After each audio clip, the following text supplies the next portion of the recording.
தற்போது கிடைத்துள்ள அண்மை செய்தியாக பார்த்து வருகிறோம். கடலூரில் தனியார் பேருந்து புறக்காவல் நிலையத்தில் மோதி விபத்து ஏற்பட்டது. இந்த விபத்தில் பள்ளி மாணவர்கள் உட்பட 11 பேர் படுகாயமடைந்துள்ளனர்.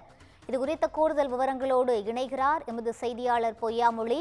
வணக்கம் பொய்யாமொழி, இந்த விபத்திற்கான காரணம் என்ன? கூடுதல் விவரங்களை பகிரலாம்.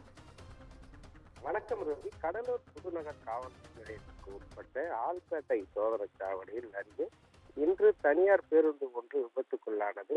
புதுவையில் இருந்து கடலூர் நோக்கி இன்று காலை வந்த ஏஜிபி வெற்றி முருகன் என்ற தனியார் பேருந்து ஆல்பேட்டை சோதனை சாவடி அருகே சென்று கொண்டிருந்த போது முன்னால் சென்ற ஆட்டோ ஒன்றை முந்தி கடக்க சென்ற பொழுது பேருந்து ஓட்டுநரின் கட்டுப்பாட்டை இழந்து புறக்காவல் நிலையத்தில் மோதியது. இதில் பார்த்தீங்கன்னா புறக்காவல் நிலையம் சேதமானது. சோதனை சாவடியில் உள்ள அமைக்கப்பட்டிருந்த பேரிகேட் மோதி பின்புறம் புறக்காவல் நிலையம் கட்டிடத்தில் மோதியதாக தகவல் தெரிகிறது.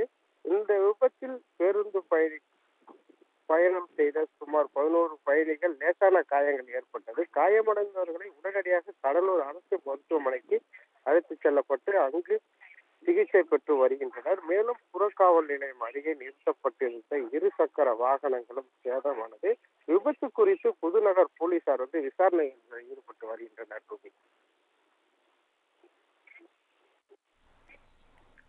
விவரங்களை வழங்கியமைக்கு நன்றி பொய்யாமொழி.